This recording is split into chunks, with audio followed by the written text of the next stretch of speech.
I hope you're having a blessed Memorial Day with your family, and I hope you spend a moment remembering the people who laid down their lives so we can enjoy the freedom that we have today. We don't have a live show for you tonight, but we're bringing you one of our favorites from the archives, my interview with General Chilton, a real-life Catholic astronaut. Enjoy. Space, the final frontier. Actually, the final frontier is the human heart. So I'm so excited today to be joined by a real-life Catholic astronaut to dive into the heart of this man and his exploration of space, his life dreams, but above all, God. Thanks for being with us.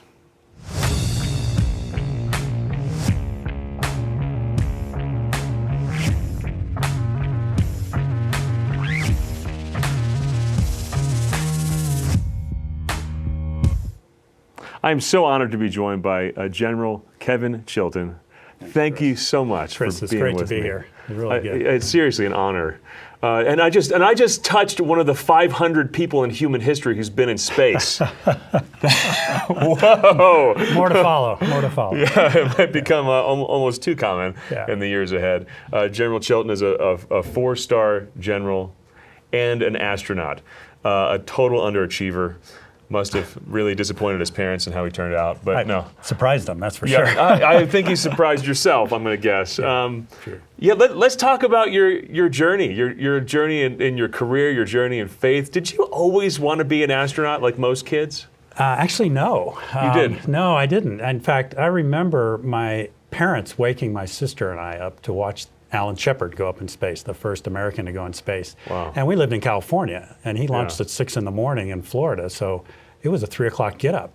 And I wasn't real enamored about getting up that early in the morning and sitting on the sofa and watching this little black and white TV, and the launch was delayed. Wow. And my parents made us get up to watch the first 3, and then they realized we weren't enjoying it. So it never crossed my mind that this would be something I could do. That's amazing. At that age. And so, no, I didn't grow up wanting to be an astronaut. When I was about 8, I was convinced I would be the first monk astronaut. Neither of those things quite panned out for me. But we're still waiting for that one. but it's not. Life's not too bad. I'm enjoying getting to talk to you today. Yeah. Did you were you enamored with space in any way? Did you dream about UFOs and? Yeah, no, it was hard not to be plugged into the Apollo program. So I grew up in the 60s, so I graduated from 8th grade in 68. So the next year, man walked on the moon for the first time. Yeah, so you're thinking of this kind of thing. I mean, you couldn't ignore it. Yeah. And it was exciting, for sure. You kind of tracked what was going on. But I remember, watching Neil Armstrong step on the moon live on live TV. Yeah. And so there were moments like that you never forget. But again, I just never felt like this was something that I could do, so I wasn't interested in it. So when did the dream enter in? It was an evolution, it really was. So what I was interested in was becoming a pilot. Okay. I wanted to fly, and so it's thrilling. I grew up in the shadows of LA Airport. In fact, my grammar school, visitation school, is if you take off from Los Angeles International Airport on the north runway and look out the right window, you'll see the bell tower. It's still there. Wow. The church and the school. And at the departure end of the runway, if you look down, you'll see my high school, St. Bernard High School. And so, we used to joke that we all learned how to read lips, because every 2 minutes a jet would go by and the teacher would keep talking, and you had to keep up in class. But I was just always fascinated by airplanes flying, and whether it was laying at the beach at the end of the runway, in high school and watching them go overhead or whatever, I thought that was something I would really like to do. It really is amazing. And by the way, my wife grew up in Venice Beach. Okay, so I was in Westchester, just so it's up the road, down the road. Amazingly like you. I mean, that's not the kind of place where a lot of kids grow up and end up with very deep Catholic faith, especially in Venice Beach. But it. Yeah, but although when in the time period I was growing up in Los Angeles, there was every parish had a Catholic school. Okay. I mean, it was we were the baby boomers, right? Yeah. And my father was a World War II vet, and we had 4 children in our family. I had 3 siblings, and we were that was below average. Mm-hmm. There was so many kids, and the schools were packed. I can remember first grade there was 1A and 1B. Wow. And so 2 classes in first grade, and I think I have a Polaroid of my first grade class, and of course we're all sitting there at attention in our uniforms. And I think there were between 50 and 60 students in that class. In wow, in 1A. It's a different era, man. And one nun. Yeah, wow. And we all learned to read. Wow. I mean, unbelievable. Right? You know, it was a different time. But yeah, I would say the Catholic community in that part of Los Angeles, anyway, was really vibrant at the time. Praise God. Yeah. Praise God. But no, I actually love hearing how you did not dream of being an astronaut. You dreamed of being a pilot. It's mysterious how God leads us on these paths through life to end up where we are. Oh, yeah. You know, if people ask you, how do I become an astronaut? The answer is probably, I don't know how the heck I became an astronaut. I mean, what do you say when someone says, I want to be an astronaut? I'm sure little kids tell you that. Oh, well, yeah. You know, I explained to them that, you know, NASA has certain criteria they're looking for, but it can change, you know. And, you know, one year they may value test pilots over engineers in the selection process. Another time they may value doctors or engineers. And so what I always emphasize to people is, you know, you need to do your homework and see what NASA requires from a physical and educational background. Yeah. But at the end of the day, you should find what you're talented and what you're good at and pursue that. Because, you know, the worst thing that could happen to you is, you know, you do all the things that you think you're supposed to do to become an astronaut and you hate it. And then you get to the point where you're qualified and something terrible like Challenger happens and NASA doesn't hire a class for 3 years.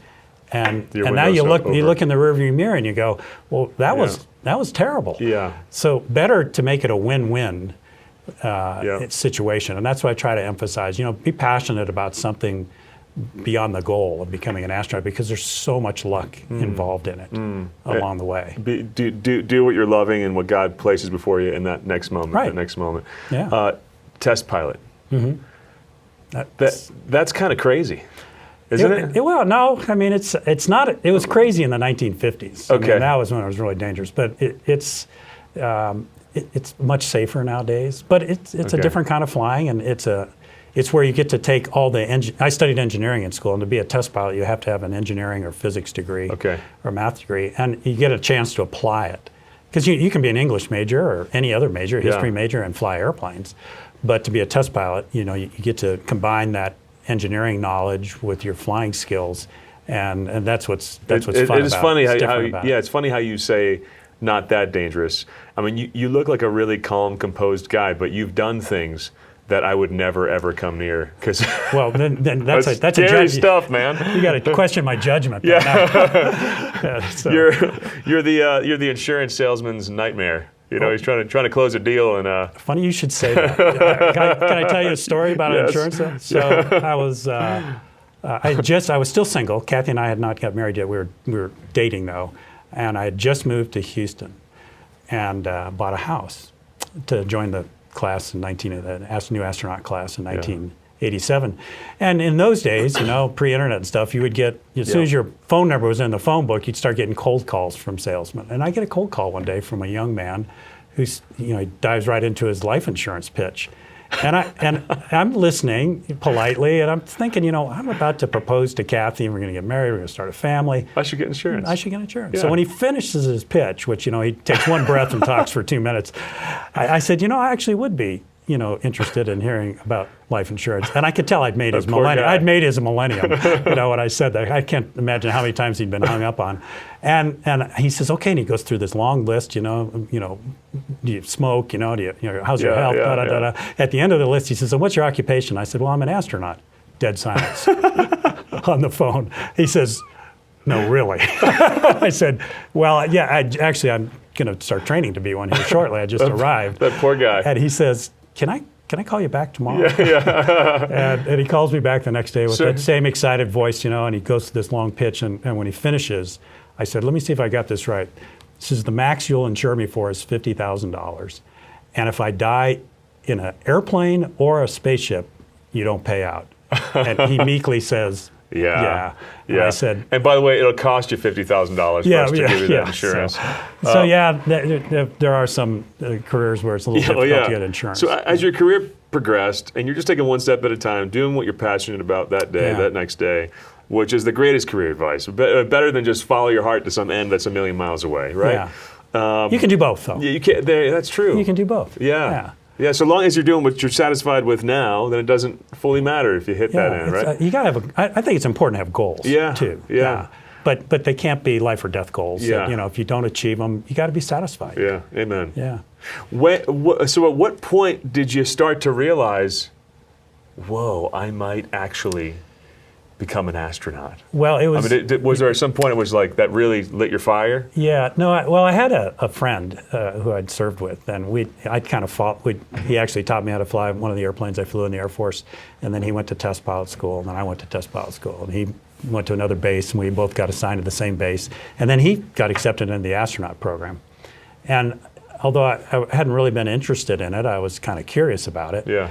And I called him up, and it was my last opportunity to apply, age-wise and career-wise, in the Air Force. And I called him up and I said, Brian, do you think I would, I'd enjoy this? He says, I think you would. So I applied. Wow. And again, I was in a win-win position. I loved the Air Force. I loved what I was doing. And so if I didn't get picked, I was going to be content. Okay. And fortunately, and actually when I went down, I got selected to interview. How old are you at this time? Let's see, this would have been 1986. I was 32. Were you already a general? No, I was a major. You were a major, Air Force. okay. Yeah, I think just newly selected major. Wow.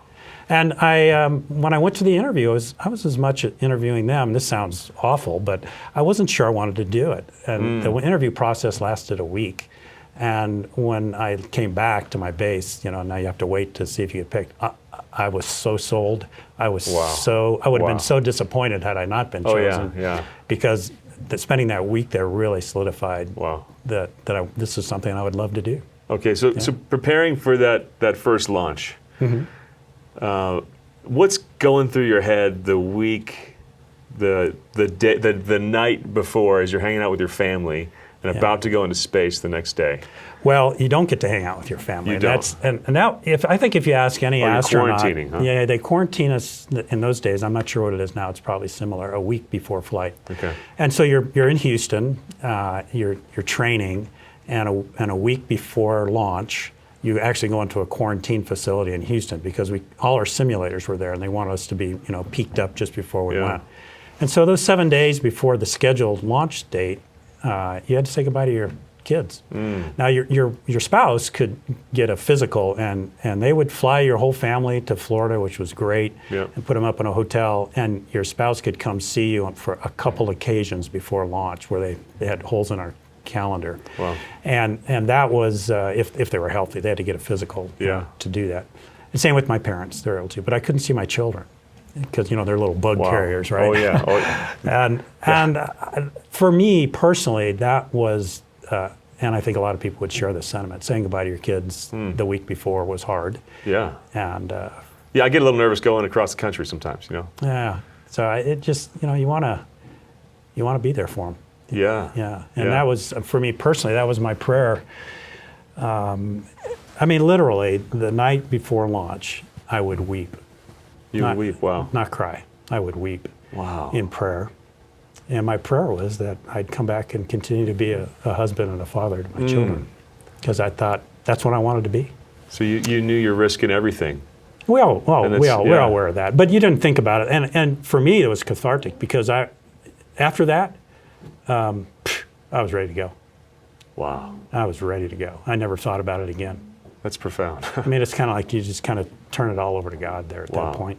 And I think, as I think I said in the video that will maybe show yes, you're going someplace. I want to roll that video. And by the way, if you haven't seen The Search, you have to see The Search. And you got to share The Search with your friends. I know General Chilton because he was part of the Search program, episode 7, and in episode 7 shares about his first time leaving the planet. So let's we'll make sure to don't listen to the countdown. I know he gets triggered when he hears the words 10, 9. Yeah, no, don't do that to me, Chris. Let's see this. You're excited, you're terrified, reviewing the checklists that are Velcroed to the wall. There's an astronaut comes in and checks, makes sure all your communications are right and everybody's comfortable, and then pats you on the head and says goodbye. And they close the hatch. You go, okay, it's just us now. The nearest human beings are 3 miles away. It's just us. All systems are go for launch at this time.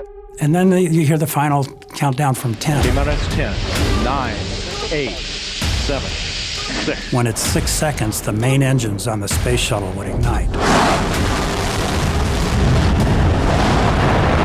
Now, we had simulators at NASA. The simulators didn't shake anything like the real vehicle.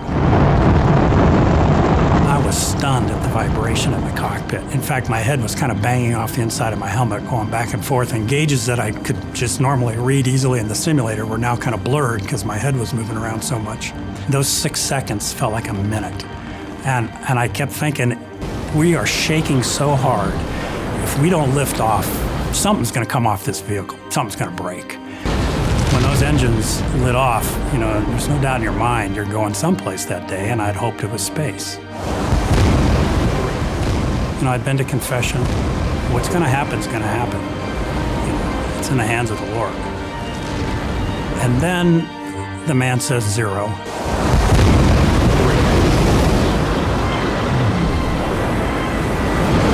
And you're immediately crushed back in your seat by the force of 3 times the acceleration of gravity. You thought it was bad sitting on the pad. Now it's really, really shaking. You get this incredible appreciation for the power of the vehicle. After 2 minutes, the solid rocket motors separate. Slowly, though, as the fuel burns down at the same thrust, the acceleration builds back up. I remember watching the velocity increase, and it's just amazing how fast you're accelerating. Separation confirmed. And then, boom. Main engine cut off. 8.5 minutes. And you come forward in the seat, you've survived launch. Wow. Okay, so I'm gonna be honest with you. I'm the guy who watched Star Wars and Star Trek a zillion times growing up. Yeah. I'm starstruck looking at that and thinking, that guy did that. That doesn't seem real. It really doesn't seem real. Yeah, what do you Even when feel when you watch it? I just feel blessed. I feel so fortunate I got to do that. But, there's nothing really on Earth that, you have experiences in your life, and then you see something else happens and you can relate back to it. There's nothing on Earth that really makes me think about that. Wow. There's no relationship. And so that's like, it's almost like it didn't happen. It's almost like it was a dream, but wow. but it did. That's like heaven. I mean, when you think about certain concepts, there's concepts like eternity that are scary to people because there's no frame of reference to really relate with what the heck that means. Yeah.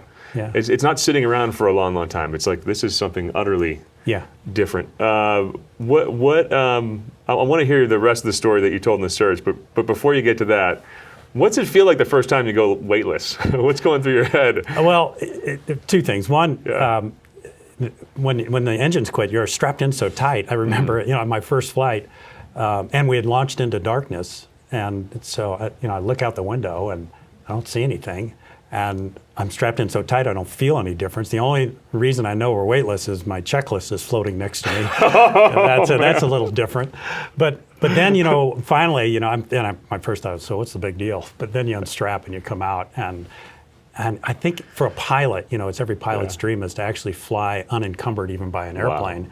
So you're Superman all day when you're in that environment. You don't walk anywhere inside the space shuttle or the space station now. You float and push off and go across the room. It's really a neat feeling. Yeah, Is it kind but different. I mean, kind of unnerving too. Was it? Yeah. I mean, you're used to sleeping, for example. Did it feel